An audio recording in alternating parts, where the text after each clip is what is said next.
ॐ अज्ञानतिमिरान्धस्य ज्ञानाञ्जनशलाकया चक्षुरुन्मिलितं येन तस्मै श्रीगुरवे नमः। वाञ्छाकल्पतरुभ्यश्च कृपासिन्धुभ्येव च पतितानां पावनेभ्यो वैष्णवेभ्यो नमो नमः। नमो महावदान्याय कृष्णप्रेमप्रदायते कृष्णाय कृष्णचैतन्य नाम्ने गौरत्विषे नमः। हे कृष्ण करुणा सिंधो दीनबंधो जगत्पते गोपेश गोपिकाकांत राधाकांत नमोस्तुते। तप्त कांचन गौरांगी राधे वृंदावनेश्वरी वृषभानुसुते देवी प्रणमामि हरिप्रिये। वृंदायै तुलसीदेव्यै प्रियायै केशवस्य च कृष्णभक्तिप्रदे देवी सत्यवत्यै नमो नमः। श्री कृष्ण चैतन्य प्रभो नित्यानंद श्री अद्वैत गदाधर शिवासादि गौरभक्त वृंद। हरे कृष्ण कृष्ण कृष्ण हरे हरे, हरे राम राम राम हरे हरे। हरे कृष्णा। सर्वप्रथम मैं अपने गुरुपाद पद्म ओम विष्णुपाद अष्टोत्तर शत श्री श्रीमद् भक्तिवेदांत माधव गोसाई महाराज के चरण कमलों में अनंत कोटि दंडवत प्रणाम ज्ञापन करता हूँ। हम लोग श्रीमद् भगवद गीता के 7वें अध्याय का 7वां श्लोक श्रवण कर रहे हैं, जिसमें भगवान ने बताया मत्तः परतरम नान्यत् किंचिदस्ति धनंजय मयि सर्वमिदं प्रोतं सूत्रे मणिगणा इव। भगवान बता रहे हैं मत्तः परतरम नान्यत्, अर्थात मुझसे श्रेष्ठ अन्य कुछ भी नहीं है हे धनंजय, हे अर्जुन, क्योंकि मयि सर्वम इदम प्रोतम, कि मैं ही जो है इस सारे जगत के अंदर ओतप्रोत हूं। जिस प्रकार की मणियां सूत्र के अंदर पिरोई हुई होती हैं, ग्रथित होती हैं, उसी प्रकार ये सारा जगत मुझ में ही पिरोया हुआ है। तो यहां पर भगवान हम लोग बात कर चुके थे मत्तः परतरम नान्यत् किंचिदस्ति धनंजय। धनंजय शब्द की हम लोग बात कर रहे थे। बड़ा महत्वपूर्ण शब्द है ये धनंजय। इसका अर्थ है जो धन को जय करे, धनम जयति। अर्जुन ने जब दिग्विजय किया था तो बहुत सा धन जीत कर लाए थे वे,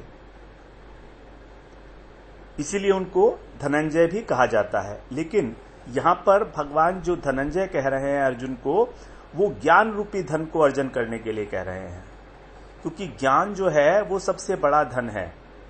तो इसलिए कि ज्ञान रूपी धन को तुम प्राप्त करो, इसलिए भगवान यहां पर, क्योंकि ज्ञान की बात चल रही है, विज्ञान सहितम ज्ञान जिसकी भगवान यहां पर चर्चा करने वाले हैं, तो उस ज्ञान की उपलब्धि के विषय में बता रहे हैं। और अर्जुन का तो अर्थ है ही अर्जयतीति अर्जुन, जो अर्जन करे वही है अर्जुन। तो अतः जो ज्ञान का अर्जन करते हैं, और कौन सा ज्ञान है ये? असंशयम समग्रम माम यथा ज्ञास्यसि तत्शृणु। समग्र ज्ञान, भगवान का समग्र रूपेण से ज्ञान, परमार्थ ज्ञान, भगवत ज्ञान, तत्व ज्ञान। क्या ज्ञान है? कि भगवान ही इस सारे जगत के अभिन्न निमित्तोपादान कारण है, अर्थात निमित्त कारण भी वही हैं और उपादान कारण भी वही हैं। मतलब भगवान इस जगत में सर्वात्मक रूप से प्रकाशित है, सब कुछ भगवान ही है। और दूसरा, भगवान जो हैं अंतर्यामी भी हैं। तो भगवान का सर्वात्मक रूप और भगवान का अंतर्यामित्व स्वरूप, ये दोनों ही जो हैं इन 2 श्लोकों में बताए गए, 6 और 7वें श्लोक में। और भगवान जगत के उद्धारकर्ता भी हैं। भगवान केवल सृष्टि, पालन और प्रलय ही नहीं करते, वो उद्धारकर्ता भी हैं। तेषामहं समुद्भर्ता मृत्यु संसार सागरात। इस मृत्यु रूपी संसार सागर से उद्धार करने वाले भी वही हैं। तेषाम, तेषाम मानी उन्हीं का करते हैं जो मय्यावेशित चेतसाम, जिनका चित्त भगवान में आवेशित है।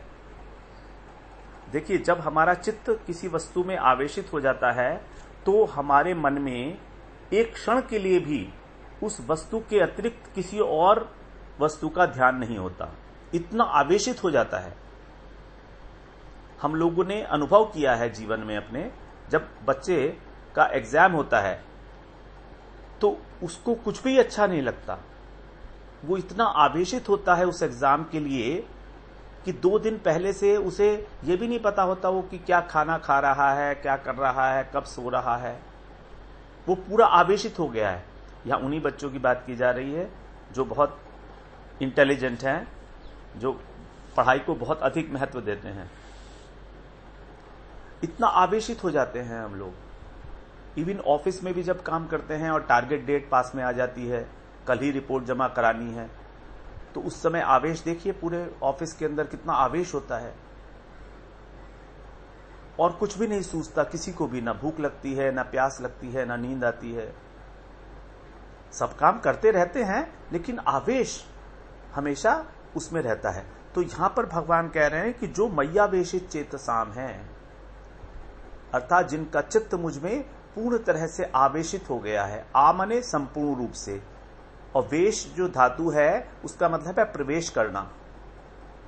जैसे प्रवेश शब्द है ना, प्रवेश, प्रवेश करना मतलब एंटर करना, तो यहां पर है वेश, वेश धातु है। तो यही जो है भगवान के अंदर जिनका चित्त प्रवेश कर गया है, अंतःकरण में हमारे मन, बुद्धि, अहंकार और चित्त, तो चित्त भगवान में प्रवेश कर गया है, यानी जो मूल वस्तु है। अब वहां पर किसी प्रकार का कोई राग, द्वेष, किसी प्रकार की भी जो सांसारिक वासनाएं हैं वो रही नहीं है। सभी स्फुरणाएं भगवान से रिलेटेड होंगी अब, क्योंकि चित्त आवेशित हो गया है। और फिर मन भी भगवान में आसक्त हो जाएगा। उसी बात को भगवान ने पहले श्लोक में कहा था, मय्यासक्त मना पार्थ योगम युञ्जन मदाश्रय। तो मन का आसक्त होना, चित्त का आवेशित होना और बुद्धि का निवेश हो जाना, 12वें अध्याय में भगवान बताएंगे, मय्येव मन आधत्स्व मयि बुद्धिम निवेशय।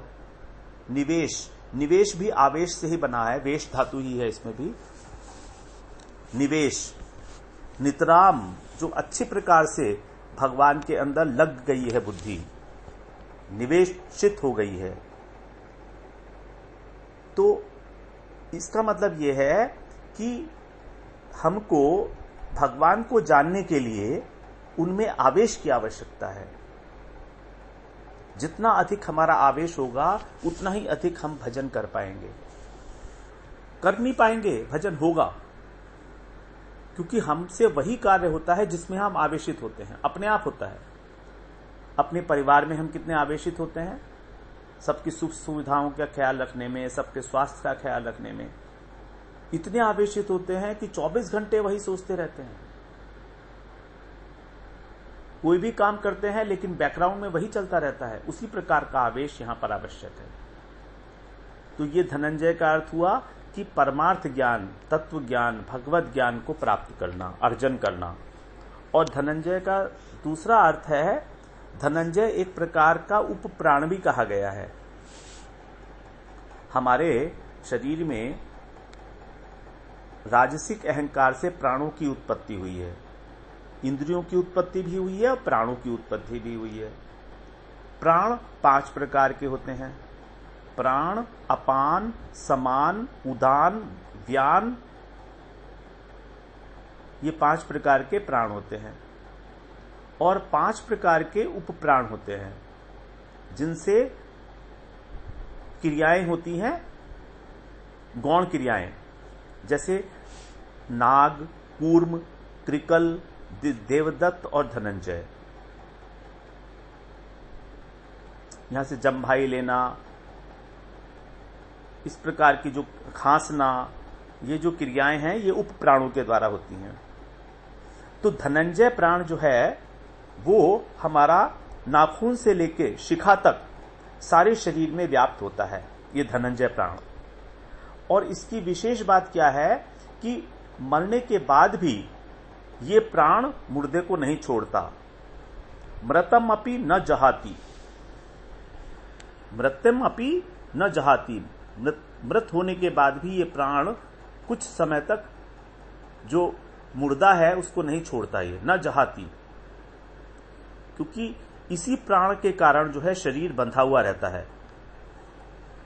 हम देखते हैं ना, हमारा हाथ है, अंगूठा है, पैर है, ये सब के सब इकट्ठे हैं, कोई अलग थलग नहीं पड़ गया है, कोई बिखरा हुआ नहीं है। बिखरा हुआ नहीं है मरने के बाद भी, मरते समय जिंदा रहते हुए तो है ही है, मरने के बाद भी हमारा शरीर के जो अवयव हैं वो शिथिल नहीं हो जाते,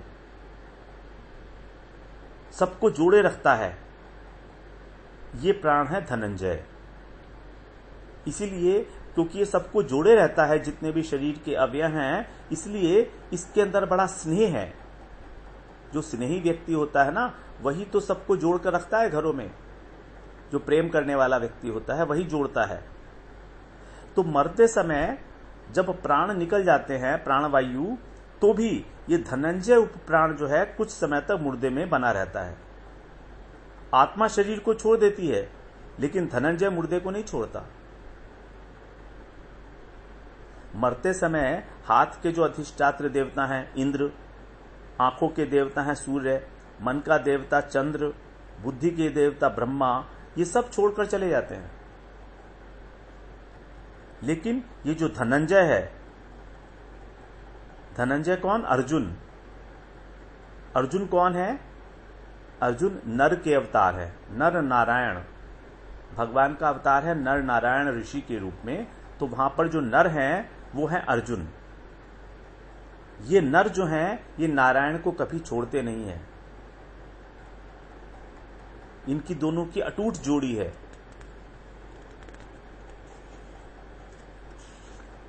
तो इस प्रकार से ये धनंजय शब्द की हम लोगों ने बात श्रवण की। तो भगवान इस सृष्टि के बनाने वाले, जैसे घड़े को बनाने वाला होता है कुम्हार, घड़ा बनाने के लिए कुम्हार संकल्प करता है तभी घड़ा बनता है, उसी प्रकार से भगवान के संकल्प से ही जगत की सृष्टि होती है, इस जगत की उत्पत्ति होती है, और भगवान से ही इसकी उत्पत्ति होती है, और भगवान में ही इसका लय हो जाता है। इस बात को हम लोग अनेक प्रकार के उदाहरणों से समझ सकते हैं। जैसे एक जो पार्थिव उदाहरण है जगत का, पृथ्वी से रिलेटेड, वो तो हम लोगों ने श्रवण कर लिया है कि घड़ा और मिट्टी, जैसे मिट्टी में घड़ा है और घड़े में मिट्टी है, मिट्टी है कारण और घड़ा है कार्य। तो कार्य के अंदर कारण हमेशा विद्यमान रहता है। उसी प्रकार से यदि हम जलीय उदाहरण देखें तो जैसे जल में तरंग है, वैसे ही भगवान के अंदर जगत है। और जैसे तरंग में जल है, तरंग में जल है, वैसे ही जगत के अंदर भी परमात्मा है। तो जगत के अंदर परमात्मा है और परमात्मा के अंदर जगत है। जल के अंदर तरंग है और तरंग के अंदर जल है। तो यहां पर तरंग हो गया जगत और जल हो गया परमात्मा। जल, तरंग में जल के अतिरिक्त कुछ और है ही नहीं, किसी और चीज की सत्ता नहीं है तरंग के अंदर। तो उस जगत में परमात्मा सर्वव्याप्त है। जैसे कि तरंग के अंदर जल सर्वव्याप्त है, जैसे कि घड़े के अंदर मिट्टी सर्वव्याप्त है, उसी प्रकार दूसरा तीसरा उदाहरण होता है अग्नि और चिंगारी। तो अग्नि के अंदर चिंगारी है, अग्नि से चिंगारी उत्पन्न होती है, और चिंगारी में अग्नि ही है, अग्नि ही अग्नि है, और है क्या चिंगारी में? अणु मात्रा में है, लेकिन है तो अग्नि ही। तो जितने भी हमारे ये उदाहरण हैं, पृथ्वी का उदाहरण ले लीजिए, अग्नि का, जल का, आकाश का, घटाकाश, महाकाश, घड़े के अंदर भी आकाश है और घड़े के बाहर भी आकाश है। घड़े के अंदर के आकाश को बोलते हैं घटाकाश और बाहर के आकाश को बोलते हैं महाकाश। तो घटाकाश में महाकाश है और महाकाश में घटाकाश है।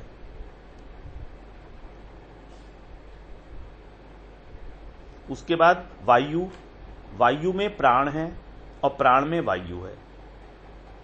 मन का उदाहरण लें तो मन के अंदर स्वप्न है, स्वप्न में मन हमारा जागृत होता है, तो मन ही स्वप्न देखता है, तो मन के अंदर स्वप्न है और स्वप्न में मन ही मन है। स्वप्न जिस चीज का बना है वो मन ही है, मन ही उसके अंदर आदमी बनता है, मन ही उसके अंदर सुख बनता है, मन ही उसके अंदर दुख बनता है,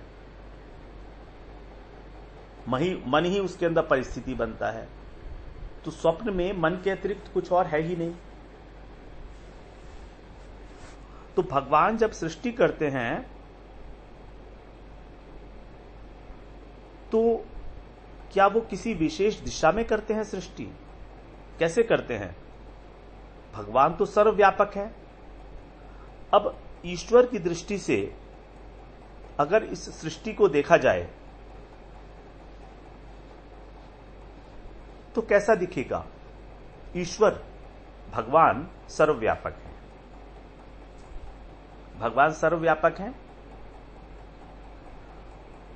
अब जब भगवान सर्वव्यापक हैं तो जब वो सृष्टि करेंगे तो वो सृष्टि कैसी होगी? जैसे हमने अभी श्रवण किया, मन है, मन एक सृष्टि करता है स्वप्न की, तो हमको मन के अंदर स्वप्न दिखता है और स्वप्न केवल मन की ही सारी की सारी रचना है, मन ही मन है अलग अलग रूपों के अंदर। उसी प्रकार से जो भगवान हैं उन्होंने सृष्टि की और उस सृष्टि के अंदर भगवान ही सर्वव्याप्त है। तो हम लोग जब जागृत अवस्था में होते हैं तो अपने स्वप्न का रहस्य नहीं समझ पाते कि हमने स्वप्न देखा, क्यों देखा, किस चीज का बना हुआ था। ये तो हमें बता दिया गया है कि स्वप्न जो है मन का ही स्वरूप है, लेकिन हमें अनुभव नहीं है जागृत अवस्था में। उसी प्रकार से जो भगवान के द्वारा सृष्टि की गई है, हम उसको क्या समझ पाएंगे? केवल जो जागतिक उदाहरण हैं उन्हीं का आश्रय लेकर हम समझने का प्रयत्न कर रहे हैं।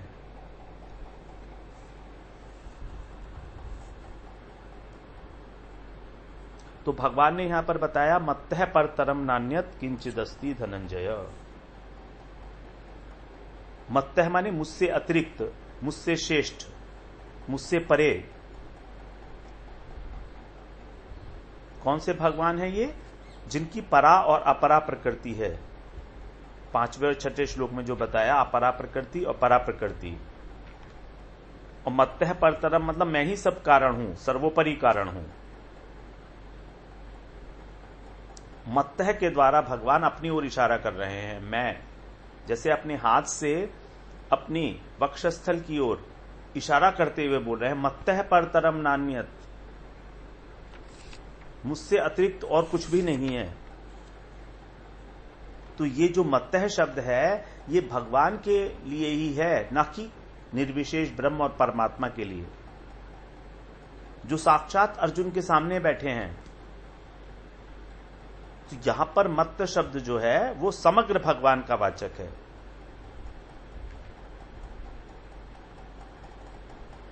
तो यहां इस श्लोक से लेकर भगवान ने 12वें श्लोक तक जो भगवान की अनेक अनेक विभूतियां हैं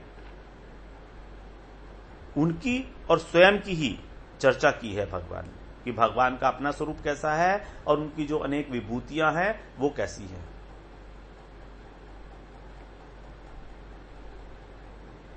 जो अर्जुन के सामने बैठे हुए भगवान सारथी बनकर, अर्जुन ने अपने जीवन के रथ की बागडोर कृष्ण रूपी सारथी को दे रखी है। तो यही बात हमें देखनी है कि क्या हमने अपने जीवन की बागडोर भगवान को दे दी है? क्या हमने जीवन की बागडोर गुरु के हाथ में दे दी है कि वो जैसा चलाएं वैसे चलेंगे? अर्जुन यहां पर जीवात्मा का प्रतिनिधित्व कर रहे हैं और भगवान है नारायण अंतर्यामी, जो जीव के अंदर बैठे हुए हैं अंतर्यामी रूप से। हम अगर ऐसा सोचें कि हमारे सारथी भगवान नहीं है, तो ऐसा नहीं है। भगवान तो हमारे अंदर ही बैठे हैं। हृदयेशे अर्जुन तिष्ठति,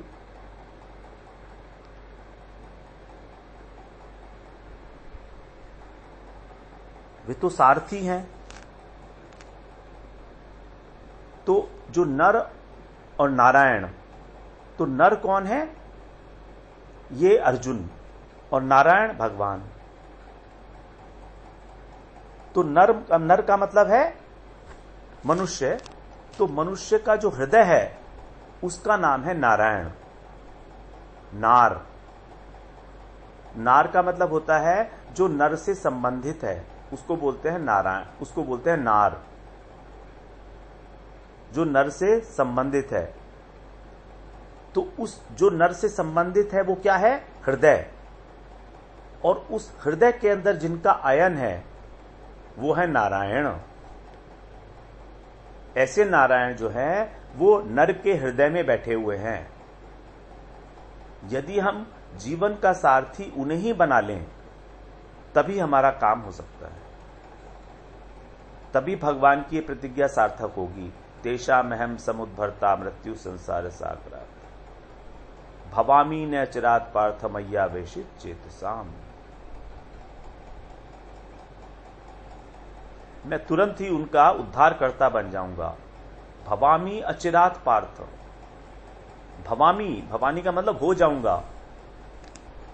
भगवान ये नहीं कह रहे कि मुझे कुछ टाइम लगेगा कहीं पर बनने का, तुम अपना सारथी मुझे बनाओ तो सही। तुम वही बात सोचना शुरू करो जो मेरे मन की है, जो भगवान ने शास्त्रों में आज्ञा दी है। हम भगवान को अपना सारथी बना लें, इसका क्या मतलब है? इसका मतलब तो यही हुआ ना कि भगवान ने हमको जो आज्ञाएं दी हैं गुरु वैष्णवों के माध्यम से, शास्त्रों के माध्यम से, उन्हीं आज्ञाओं का पालन करना। बस इतना ही तो है भगवान को सारथी बनाना। इतना ही तो है भगवान के हाथ में अपनी बागडोर दे देना। गुरु ही जो है भगवान का आश्रय विग्रह है। गुरु को भगवान का आश्रय विग्रह कहा गया है। गुरु भगवान के परम प्रिय हैं, परम प्रेष्ठ हैं, इसीलिए उनको कहा गया है साक्षात हरित्वेन समस्त शास्त्रे। सभी शास्त्रों ने साक्षात भगवान को, गुरु को साक्षात भगवान बताया है, क्योंकि वो भगवान के परम प्रिय हैं। किंतु प्रभुर्य प्रिय एव तस्य वंदे गुरु श्री चरणारविंदम। क्योंकि भगवान के अतिशय प्रिय हैं, आश्रय भगवान है, इसीलिए हम जब गुरु की आज्ञा मानते हैं, जो गुरु के हाथ में बागडोर देते हैं, तो वही बागडोर भगवान के हाथ में है। क्योंकि यदि बागडोर हमारे हाथ में होगी हमारे जीवन की, तो हमें दो काम करने पड़ेंगे एक साथ। एक तो बागडोर को संभालना पड़ेगा कि कहीं ढीली ना पड़ जाए। हमारा मन, कई बार इंद्रियां उसको विचलित कर देती हैं। यन्मनो अनुविधीयते इंद्रियाणाम चरताम यन्मनो अनुविधीयते। इंद्रियां जो हैं वो कभी कभी मन के साथ, एक ही इंद्रिय जो है मन को विचलित करने के लिए काफी है।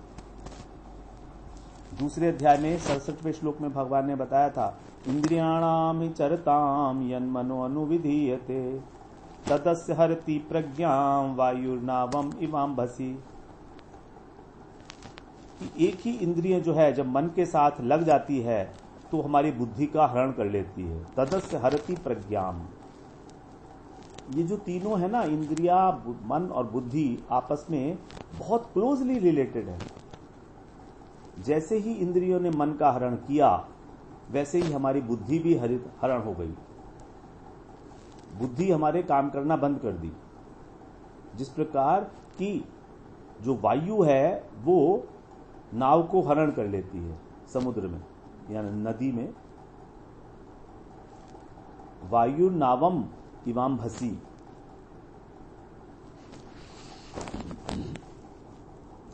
तो हमें दो काम करने पड़ेंगे यदि हमारी बागडोर हम अपने हाथ में रखना चाहते हैं। एक तो बागडोर को संभालना पड़ेगा कहीं ढीली ना पड़ जाए, क्योंकि मन है इसका कहीं विश्वास तो करने की योग्य है नहीं है एक पल भी। और दूसरा क्या है, हमको लड़ना भी है काम रूपी शत्रु से, क्योंकि जहां इंद्रियां हमारी इंद्रियों में, इंद्रियों के विषयों में राग और द्वेष भरा हुआ है, कामनाएं भरी हुई हैं, काम का वासस्थान ही वही है। तीसरे अध्याय में भगवान ने बताया था कि कामना कहां रहती है। कामना भगवान ने 3 जगह बताई थी। इंद्रियाणि मनोबुद्धिरस्य अधिष्ठानम उच्यते। इंद्रियों में, मन में और बुद्धि में अस्य अधिष्ठानम उच्यते। ये काम कैसा बताया था, काम रूपेण कौन्तेय दुष्पूरेण अनलेन च ज्ञानिनो नित्य वैरिणा। ज्ञानियों का नित्य वैरी है और अग्नि के समान कभी भी पूर्ण न होने वाला महाशनो महापापमा। तो जो काम रूपी शत्रु है ये भी तो वहीं बैठा है हमारा, इंद्रियों में, मन में और बुद्धि में। तो इससे लड़ना भी है हमको, तो लड़ना भी है, मारना भी है और बागडोर भी संभालनी है। लड़ने की तो आज्ञा दी थी भगवान ने तीसरे अध्याय में, जही शत्रु महाबाहो काम रूपम दुरासदम।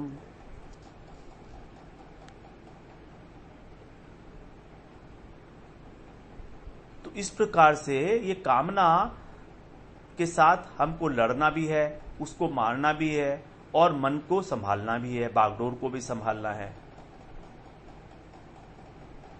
और बुद्धि हमारी कामना का नाश नहीं कर सकती, क्योंकि बुद्धि मिली हुई है इंद्रियों से और मन से। अगर हमारी गाड़ी का जो ड्राइवर है बुद्धि, वो अगर डाकुओं से और चोरों से मिला है तो मालिक सुरक्षित कैसे रहेगा, कैसे बच पाएगा। तो कामना क्योंकि भरी हुई है, इंद्रियों के अंदर भरी है और बुद्धि में भी भरी है और मन में भी भरी है, तो इसका मतलब तीनों की आपस के अंदर, तीनों की आपस में जो है वो क्लोज कांटेक्ट है। तो इस कंडीशन के अंदर जब तक हम भगवान को सारथी नहीं बनाएंगे तब तक हमारा काम नहीं हो सकता। तो लेकिन यदि हमारी बागडोर, हमारा स्टीयरिंग नारायण के हाथ में है तब काम हो जाएगा। और अभी तक हम लोग ऐसा नहीं कर पाए तो भी कोई बात नहीं है, अब तो कर सकते हैं ना, क्योंकि भगवान ने कहा मत्तः परतरम नान्यत, मैं अंतर्यामी हूं। सारथी का मतलब होता है अंतर्यामी, जो मालिक के हृदय की बात जानता हो, रथ को चलाता भी हो और हृदय की बात भी जानता हो आत्मा के। तो अंतर्यामी के रूप में भगवान ही हमको जो है प्रेरणा करें और हमारा शासन करें। अंतः प्रविष्ट शास्ता जनानाम, अंदर प्रवेश करके हृदय के अंदर भगवान, न कि परमात्मा, क्योंकि परमात्मा तो हमको हमारे गुणों के अनुरूप प्रेरणा देते हैं, लेकिन भगवान हमको सही और गलत दोनों की उसी प्रकार की प्रेरणा देंगे कि हमको क्या कार्य करना चाहिए, क्या उचित है हमारे लिए। तो भगवान यहां पर विशेष बात क्या बता रहे हैं कि मैं तुम्हें केवल चला ही नहीं रहा हूं, तुम्हारा लक्ष्य भी तो मैं ही हूं, तुम्हारा प्रयोजन भी मैं ही हूं, क्योंकि मुझसे अतिरिक्त तो कुछ है ही नहीं। तो इस प्रकार से भगवान इस श्लोक में मत्तः परतरम नान्यत् किंचित् अस्ति धनंजय में कितनी सारी बातें एक साथ हमको बता रहे हैं कि हमें भगवान का ही एकमात्र आश्रय लेना है, क्योंकि वही हमारे प्रयोजनीय वस्तु हैं, वही हमारे लक्ष्य हैं। अंतर्यामी भी वही हैं और लक्ष्य भी वही हैं। ब्रह्मैव तेन गंतव्यम ब्रह्म कर्म समाधिना। इसी बात को फिर हम लोग थोड़ा सा आगे श्रवण करेंगे। वांछा कल्पतरुभ्यश्च कृपा सिंधुभ्यैव च पतितानां पावनेभ्यो वैष्णवेभ्यो नमो नमः।